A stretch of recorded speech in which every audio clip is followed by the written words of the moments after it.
इतिहास में न जाने कितनी लड़ाइयां लड़ी गई हैं। कुछ अपनी बहादुरी के लिए जानी जाती हैं तो कुछ अपनी क्रूरता के लिए। पर आज हम एक ऐसी जंग की कहानी में उतरेंगे जिसकी कोई मिसाल ही नहीं है। ये सिर्फ एक कहानी नहीं है, बल्कि ये रणनीति और लीडरशिप का एक ऐसा मास्टर क्लास है जिसने सच में नामुमकिन को मुमकिन कर दिखाया। तो सवाल सीधा सा है और दिमाग को सुन कर देने वाला है। आखिर ये हुआ कैसे? सिर्फ 40 योद्धा और सामने 10 लाख की फौज। कैसे कैसे रोक लिया उन्होंने? सुनने में ये किसी फिल्म की कहानी लगती है ना? पर ये इतिहास का वो सच है जो आज भी बड़े बड़े मिलिट्री स्ट्रैटेजिस्ट्स को हैरान कर देता है। चलिए इस जंग की असल तस्वीर को जरा समझते हैं। एक तरफ गुरु गोबिंद सिंह जी के साथ सिर्फ 40 सिख योद्धा और दूसरी तरफ 10 लाख मुगल और पहाड़ी फौजें जो उन्हें घेर कर खड़ी थीं। सोचिए जरा इस मंजर को। ये एक जंग नहीं थी, ये तो जैसे तिनके का सुनामी से मुकाबला था, एक नामुमकिन सी चुनौती। तो चलिए कहानी शुरू करते हैं। ये अविश्वसनीय मुकाबला शुरू होता है चमकौर की एक छोटी सी गढ़ी से, जो देखते ही देखते इस पूरी जंग का एपिसेंटर बनने वाली थी। 10 लाख, फिर से सुनिए, 10 लाख। ये थी औरंगजेब के सबसे खतरनाक सेनापतियों में से एक वजीर खान की फौज, और इनका मकसद सिर्फ और सिर्फ एक था, किसी भी कीमत पर गुरु गोबिंद सिंह जी को पकड़ना या खत्म कर देना। तो फिर वही सवाल कि आखिर 40 लोग इस सैलाब का सामना करते तो करते कैसे? जवाब का पहला सुराग, पहला क्लू छिपा है उस जगह में जिसे उन्होंने चुना था। जी हां, ये कोई इत्तेफाक नहीं था, ये एक बहुत ही सोचा समझा ब्रिलियंट स्ट्रैटेजिक मूव था। अक्सर इस जगह को कच्ची घड़ी कह दिया जाता है। सुनकर लगता है कि अरे ये तो कोई मिट्टी की कमजोर सी हवेली होगी, लेकिन यहीं पर सबसे बड़ा धोखा है। असल में ये नाम तो बाद में इसे नीचा दिखाने के लिए दिया गया था। हकीकत ये थी कि वो एक मजबूत हवेली थी जिसकी दीवारें पता है कितनी मोटी थी? 5 फुट मोटी। इसे एक जबरदस्त ठिकाना बनाती थी।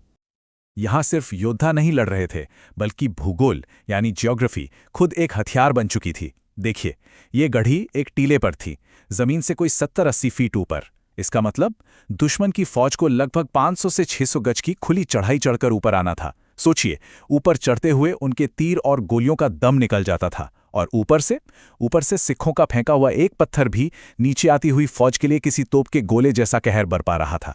तो जगह का फायदा तो उठा लिया, लेकिन एक मजबूत किला होना तो सिर्फ आधा काम था, राइट? असली जादू, असली जीनियस तो इस बात में था कि उन 40 योद्धाओं को उस किले के अंदर तैनात कैसे किया गया। ये अपने आप में एक मास्टर क्लास था। इसे कहते हैं मोर्चाबंदी। ये सिर्फ बहादुरी का खेल नहीं था, ये थी प्योर स्ट्रैटेजी। हर एक योद्धा को एक खास काम सौंपा गया था। किले का जो एक ही दरवाजा था, उसे संभालने के लिए 2 सिंह। चारों दीवारों पर, हर दीवार पर 8-8 सिंह।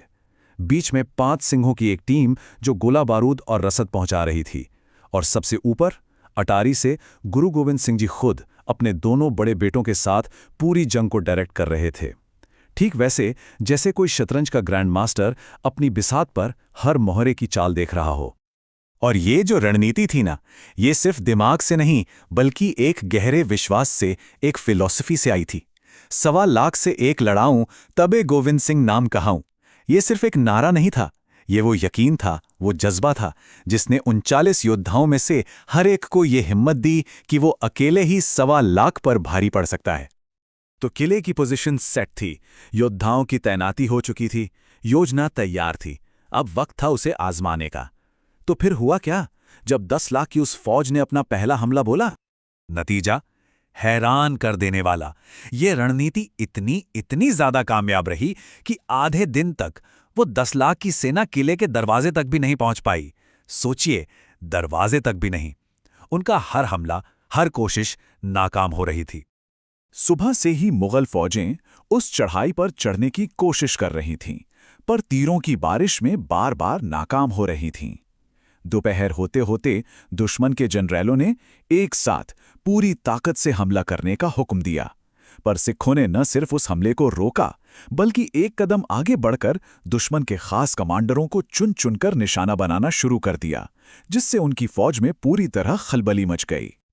और ये लीडरशिप का एक कमाल का उदाहरण है। गुरुजी सिर्फ ऊपर बैठकर निर्देश नहीं दे रहे थे, वो खुद एक योद्धा थे। उन्होंने अटारी से अपने अचूक निशानों से दुश्मन के बड़े बड़े कमांडरों जैसे नाहर खान और गनी खान को एक एक कर ढेर कर दिया। मतलब उन्होंने दुश्मन के दिमाग को ही बेकार कर दिया, उनके लीडरशिप को ही खत्म कर दिया। तो अब तक हमने बात की रणनीति की, भूगोल की, लेकिन अब कहानी के उस हिस्से में चलते हैं जहां बात सिर्फ टैक्टिक्स की नहीं बल्कि एक लीडर के सबसे बड़े इम्तिहान की है, उसकी जिंदगी की सबसे मुश्किल और सबसे बड़ी परीक्षा की। जब लड़ते लड़ते योद्धा कम होने लगें, जब हालात पहले से भी ज्यादा मुश्किल हो जाएं, तब एक लीडर क्या करता है? यही वो सवाल है जो हमें इस कहानी के सबसे भावुक मोड़ पर ले जाता है। उसे मुश्किल घड़ी में गुरुजी के सबसे बड़े बेटे साहिबजादा अजीत सिंह उनके सामने आए और उन्होंने अपने पिता से, अपने गुरु से खुद मैदान जंग में जाने की इजाज़त मांगी। सोचिए उस पल को, ये वो लम्हा था जहां एक लीडर सिर्फ हुक्म नहीं देता बल्कि मिसाल बनता है। याद है वो बात, चिड़िया दिनाल बाज लड़ावा गिधड़ानू में शेर बनावा। ये सिर्फ कहने की बातें नहीं थी, ये जीने का एक तरीका था। ये वही सोच थी जो एक चिड़िया को बाज से और एक गीदड़ को शेर से लड़ने का हौसला देती है। और अब इसे सच कर दिखाने का वक्त आ गया था। और उस पिता ने, उस जर्नल ने अपने ही हाथों से अपने बेटे को जंग के लिए तैयार किया, उसे हथियार थमाए और उसे मैदान में भेज दिया। ये लीडरशिप का वो शिखर है जहां एक कमांडर जिन उसूलों के लिए अपने लोगों से कुर्बानी मांगता है, उन्हीं उसूलों के लिए सबसे पहले अपने परिवार को, अपने बेटे को आगे करता है। तो चमकौर की ये जंग, ये सिर्फ एक लड़ाई में जीत या हार की कहानी नहीं है, ये अपने पीछे एक बहुत गहरा सवाल छोड़ जाती है, लीडरशिप के बारे में, रणनीति के बारे में और बलिदान के बारे में, कि एक सच्चा लीडर होने का मतलब क्या होता है। क्या इसका मतलब सिर्फ हुक्म देना है या फिर खुद सबसे आगे खड़े होकर रास्ता दिखाना है, चाहे वो रास्ता कितना ही मुश्किल, कितना ही दर्दनाक क्यों ना हो।